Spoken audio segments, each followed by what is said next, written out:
नमस्कार दोस्तों, इस वीडियो में जिस स्टॉक के बारे में हम बात करने वाले हैं उसका नाम है Indian oil corporation limited IOC। ये स्टॉक पिछले दिनों काफी भागा है, तो मैंने सोचा इस पे एक वीडियो बनाई जाए। तो इसके फंडामेंटल एंड टेक्निकल के बारे में इस वीडियो में बात करेंगे। मार्केट में क्या हो सकता है, टारगेट क्या रह सकते हैं एंड स्टॉप लॉस क्या रहेगा एंड ये कितनी स्ट्रांग है फंडामेंटली, इस सब के बारे में बात करेंगे। तो बने रहिए वीडियो में। एंड अगर आपको वीडियो पसंद आती है तो please like the video and subscribe the channel. Okay, let's start.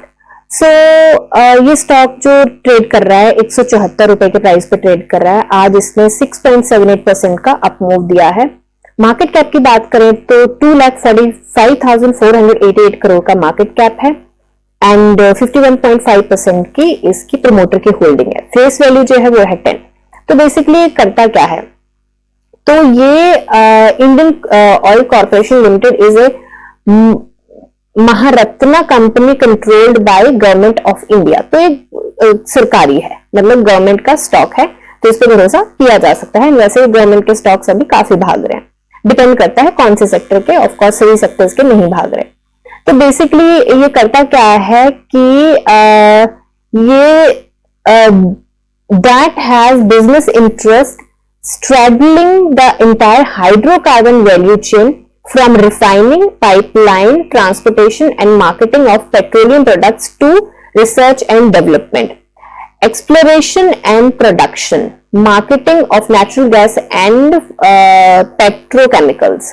Okay, तो बेसिकली जो ऑयल से रिलेटेड, जैसे नाम से भी पता चल रहा है, तो ऑयल से रिलेटेड जो भी होता है हाइड्रोकार्बन की चेन्स को, उसको रिफाइन करता है। पाइपलाइन, ट्रांसपोर्टेशन, मार्केटिंग, जो भी रिसर्च एंड डेवलपमेंट का होता है, मतलब जो भी A to Z इनका काम होता है पेट्रोलियम को रिफाइन करके, जैसे पेट्रोल बनाने में, जैसे इंडियन ऑयल जो भी उसमें चलता है, पेट्रोल या डीजल या जो भी बनता है, तो अलग अलग उसमें रिफाइन किया जाता है। जब भी ऑयल हमारी जमीन से निकलता है, समुद्र से या जहां से भी निकलता है, तो वहां से उसको फिर रिफाइन किया जाता है। तभी पेट्रोल, जैसे पेट्रोल डिफरेंट होता है, डीजल डिफरेंट होता है, तो उनको रिफाइन किया जाता है, फिर छाना जाता है।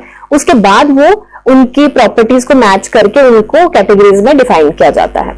ठीक है, तो ये basically it has the leadership position in the oil refining and petroleum marketing sector in India. तो बेसिकली तो सबको पता ही है कि इंडियन ऑयल काफी रेपुटेटेड वो है, इसके इतने सारे आपको पेट्रोल पंप्स भी मिल जाएंगे एंड एवरीथिंग, तो काफी रेपुटेटेड है ये, तो काफी अच्छी पोजीशन है इसकी मार्केट में। ओके, तो चलते हैं इसके फंडामेंटल पे। तो स्टॉक जो है 50 एंड 200 EMA से ऊपर ट्रेड करा, जो कि एक अच्छी बात है। पीई की बात करें तो पीई अभी मीडियन से नीचे है, एक और अच्छी बात है। सेल्स एंड मार्जिन की बात करें तो ग्रॉस प्रॉफिट मार्जिन थोड़ा सा हिला हुआ है एंड सेल्स की बात करें थोड़ी सी डंप हुई थी, उसके बाद फिर जाने की कोशिश करें। वैसे थोड़ी थोड़ी ये जून 2022 से धीरे धीरे नीचे जा रही है। उसके बाद इन्होंने पिछले क्वार्टर से इन्होंने थोड़ा सा ठीक करना चालू किया है। ठीक है, अब बात करते हैं इसके क्वार्टरली रिजल्ट की। जो रिजल्ट आया था दिसंबर में, वो वैसे सेल्स के मामले में तो काफी अच्छा आया था, काफी अच्छा जंप देखा गया था। पर ये देखिए आपकी यहाँ पे, मतलब क्वार्टर ऑन क्वार्टर की बात कर रही हूं मैं सिर्फ यहाँ पे, तो यहाँ पे ना एक्सपेंसेस भी बहुत ज्यादा देखे गए थे। जैसे रिफाइन करते हैं, ये सारा R&D करते हैं, तो उसमें एक्सपेंसेस होते हैं, रॉ मटेरियल लगता है, बहुत सारे इंस्ट्रूमेंट्स लगते हैं, बहुत सारे इतने बड़े बड़े कंटेनर्स होते हैं, कुछ भी चीजें होती हैं, पाइप्स होती हैं, तो वो सारा उनमें भी लगाया हो पैसा, तो उसमें थोड़ा सा एक्सपेंसेस लगते हैं ऑफकोर्स। तो टोटल यहाँ पे प्रॉफिट जो देखा गया है वो पहले 23,328 का था एंड अभी 16,576 का देखा गया। तो ऑपरेटिंग प्रॉफिट काफी कम आया है इसके कंपैरिजन में, क्योंकि यहाँ पे देखेंगे तो यहाँ पे जो एक्सपेंसेस थे वो काफी कम थे एंड यहाँ पे बहुत ज्यादा एक्सपेंसेस, तो ये भी एक रीजन है। दूसरा हम बात करेंगे अदर इनकम यहाँ पे ज्यादा है, बट यहाँ पे इंटरेस्ट कम आया है एंड यहाँ पे ये मेन चीज है, यहाँ पे डेप्रिसिएशन में इन्होंने बहुत सारा डाला हुआ है। मतलब पिछले क्वार्टर से बात करें तो 1000 पॉइंट्स ऊपर है, 1000 पॉइंट से ज्यादा ऊपर है, तो डेप्रिसिएशन में बहुत ज्यादा है। ये भी एक रीजन है कि यहाँ पे आया हुआ है ज्यादा, अब कम आया हुआ है हमारे पास ये प्रॉफिट में। तो अब यहाँ पे बात करें कि प्रॉफिट बिफोर टैक्स का तो 12,005 था एंड अभी जो नेट प्रॉफिट आया है वो 9,225 आया। तो क्वार्टर ऑन क्वार्टर की बात करें तो काफी कम आया है, बट अगर प्रीवियस ईयर के सेम क्वार्टर की बात करें तो उससे तो बहुत ही बड़ा जंप आया है। ठीक है, तो बेसिकली ये है तो स्ट्रांग, काफी पुरानी कंपनी है एंड स्ट्रांग भी है, बट अब देखते हैं कि आगे टेक्निकली क्या हो सकता है। तो यहाँ पे अगर देखें तो यहाँ पे उम्मीद है कि रिजल्ट पिछले साल से थोड़ा सा नीचे रहेगा, बट पुराने इससे ईयर से कंपेयर किया जाए तो काफी अच्छा रहेगा। तो अब देखते हैं कि शेयर होल्डिंग पैटर्न में क्या है। तो शेयर होल्डिंग पैटर्न की बात करें, प्रोमोटर्स के पास 51.50% है, एफआईआईज ने अपनी होल्डिंग बढ़ाई है, इसमें 8.84% हो गई है, डीआईआईज ने थोड़ी सी होल्डिंग कम करी है जो हो गई है 9.90%, गवर्नमेंट की होल्डिंग सेम है 19.60% है, एंड पब्लिक के पास थोड़ी सी होल्डिंग कम हो गई 10.13% हो गई है। अब चलते हैं इसके चार्ट पे। ओके, तो यहाँ पे सिर्फ मेरा एक ही इंडिकेटर लगा हुआ है एंड यहाँ पे इसने ग्रीन क्रॉस किया था एंड उसके बाद ये ऊपर ऊपर ऊपर जाता रहा। अब देखिए इसका पैटर्न क्या है, देखिए ये जैसे ऊपर भागता है फिर थोड़ा सा नीचे आता है, कंसोलिडेट करता है। आप प्राइस को भी देख लीजिए एंड आरएसआई भी सेम इसके पैटर्न में उसी में चलती है। तो अभी आरएसआई अगर पिछला पैटर्न हम नोटिस करें तो आरएसआई उस जोन पे आ चुकी है जहां से रिवर्सल मिल सकता है। ठीक है, आज वैसे मार्केट लास्ट मोमेंट पे थोड़ी सी गिर गई थी नीचे, तो इतना ज्यादा वो नहीं देखा जा सकता कि मार्केट की वजह से या प्रॉफिट बुकिंग देखी गई है, बट जिस तरीके से स्टॉक भागा है तो हो सकता है प्रॉफिट बुकिंग भी हो, क्योंकि यहां से अगर हम देखें किसी ने यहाँ पे बाई किया हो तो यहां से अगर हम देखें तो 26-27% के आसपास, 24-25% के आसपास आया है, तो हो सकता है प्रॉफिट बुकिंग भी हो और थोड़ा सा मार्केट का असर भी हो। बट एनीवे हम आज आगे तो देख लेते हैं कि क्या हो सकता है। देखिए पहले तो हम इसका देखेंगे प्राइस बैंड कि इसका प्राइस बैंड कितना है, क्योंकि उसके ऊपर भी काफी चीजें डिपेंड करती है जिनका अंदाजा लगता है। तो प्राइस बैंड है 10 का। ठीक है, अब चलते हैं वापस। देखिए तो यहाँ पे आज ये पहले तो वॉल्यूम थोड़ा कम था, तो पिछले कल वॉल्यूम हो गया था एकदम से 10 करोड़ के आसपास एंड आज वॉल्यूम आया है 10 करोड़ से ऊपर। ठीक है, तो बिल्कुल सेम सा वॉल्यूम है।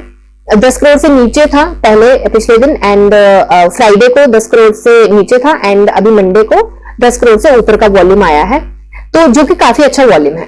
बट यहाँ पे आरएसआई का भी ध्यान देंगे आप थोड़ा सा, तो ये अगर पुराना पैटर्न देखें तो यहाँ से रिवर्सल के जोन में भी है।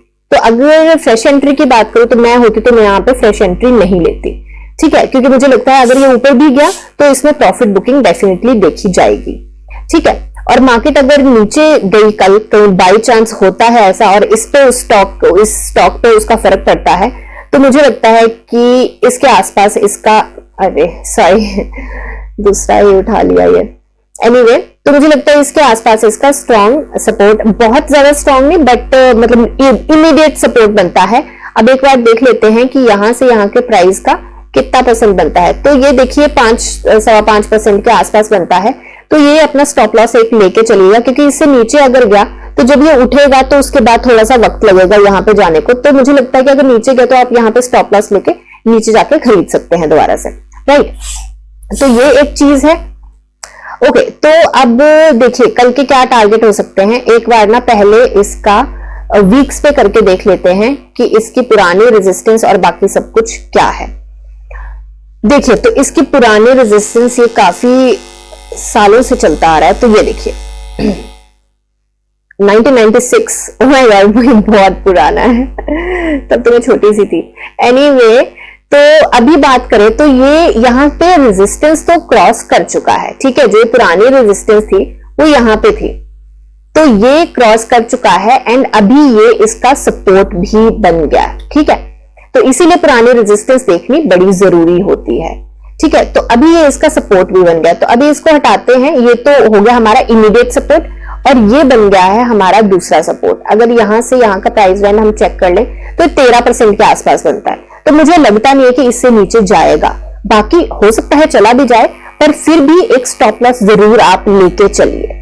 ठीक है, तो ये बन गया क्योंकि यहाँ पे इसने रेजिस्टेंस ली भी है, थोड़ी सी पुरानी रेजिस्टेंस थी।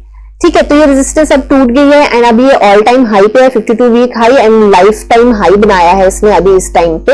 एंड मुझे लगता है कि थोड़ा सा इसमें प्रॉफिट बुकिंग, रुकिए एक मिनट में इसको डेज पे कर लूं, तो मुझे लगता है कि थोड़ा सा जो पैटर्न पुराना बता रहा है उस हिसाब से तो यहाँ पे कंसोलिडेट इसको थोड़ा सा करना चाहिए। ठीक है, इसको हम कर देते हैं किसी और कलर का, सो दैट हमें थोड़ा सा डिफरेंशिएट करने में इजी हो। हाँ जी, तो यहाँ पे मुझे लगता है कि थोड़ा सा प्रॉफिट बुकिंग जनरली देखी जा सकती है, तो आप थोड़ा सा इसमें कॉन्शियस होके चलिए। लॉन्ग टर्म की एंट्री अगर कोई बनाना चाहता है तो मुझे लगता है कि यहाँ पे मैं होती तो मैं डेफिनेटली बना लेती लॉन्ग टर्म की एंट्री, क्योंकि any time is good time, strong है स्टॉक एंड प्राइस बैंड भी ठीक है। तो यस, ये रही मेरी एनालिसिस। एंड अभी देख लेते हैं कि कोई ऐसी न्यूज तो नहीं आई जिसका फर्क पड़ेगा। तो हाँ जी, ये एक ना न्यूज आई थी और इसका मेरे को लगता है फर्क पड़ चुका है अभी तक तो, क्योंकि ये 2 तारीख की न्यूज थी। आई डोंट नो आपने इस पर गौर किया है कि नहीं किया है, पर मैं आपको एक बार एक्सप्लेन कर देती हूँ न्यूज बेसिकली क्या है। तो इन्होंने इस चीज पे क्लैरिफिकेशन दी है कि इंडियन ऑयल जो है कंपनी, ये इनकी ये होली ओन सब्सिडरी एक फॉर्म कर रहे हैं। और वो क्यों कर रहे हैं? उनके फाइनेंस को मैनेज करने के लिए, जो जिसको ये एक स्पेशल इकोनॉमिक जोन में, ये गांधीनगर में ये अपना ऑफिस खोल रहे हैं, वहां पे ये सारी फाइनेंशियल एक्टिविटीज करी जाएंगी। अब जिसको नहीं पता कि ये स्पेशल इकोनॉमिक जोन क्या होता है, SEZ क्या होता है, तो आपको मैं बता दूं कि SEZ एक ऐसा होता है, हर एक सिटी, मेजर सिटीज में ये होता ही होता है। SEZ, जिसको SEZ भी बोल सकते हैं आप, ये एक ऐसा जगह होती है, ऐसे ऑफिसेज होते हैं ऐसी प्लेस पे, जहां पे कि अगर आपकी कोई कंपनी है फॉर एग्जांपल, तो आप वहां पे अगर कोई सेल एंड परचेज करते हो तो वो एक्सपोर्ट में गिना जाता है, एक्सपोर्ट या इंपोर्ट में गिना जाता है। फॉर एग्जांपल ABC कंपनी है कोई एंड मैं XYZ कंपनी हूं, ठीक है। तो अगर मैं ABC कंपनी को XYZ कंपनी कुछ चीजें बेचती है और वो ABC कंपनी जो है स्पेशल इकोनॉमिक जोन में है, तो वहां पे मेरी कंपनी से एक्सपोर्ट गिना जाएगा वो, ठीक है। और ये एक कहीं ना कहीं लूप होल भी है जिसको बड़े सारे तरीकों से यूज किया जा सकता है, if you are educated enough to manipulate this. But anyway, मुझे वैसे बातें याद नहीं करनी चाहिए। तो यहाँ पे और टैक्स की एग्जम्पशंस भी होती है। फर्स्ट 5 इयर्स के लिए आपको 100% टैक्स का कटौती मिलती है। नेक्स्ट 5 इयर्स के लिए थोड़ा बहुत होता है कि आपको टैक्स देना पड़ता है, पर काफी रिबेट मिलता है उस पर।